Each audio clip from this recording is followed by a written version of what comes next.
So these are the abduction and adduction of the hips. So this first one is abduction. You're basically just moving your hips out toward the air. While you're doing this, you want to keep your movements as controlled as possible. Doing a slow abduction and then a slow movement back in. The next one on this machine, which is the same exact one, but with the pads flipped around.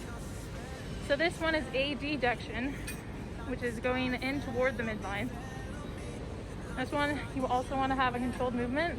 You want to make sure that you're doing it as controlled as possible to get as much out of the workout as possible.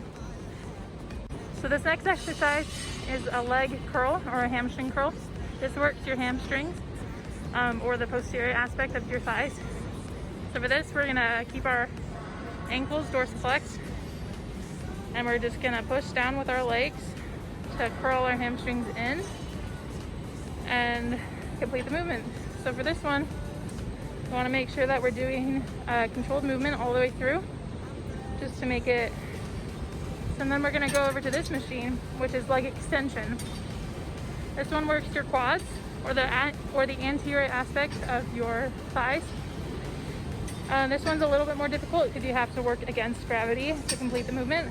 But just like the hamstring curl, you want to make sure that you're doing it as controlled as possible so that you can get the most out of the movement.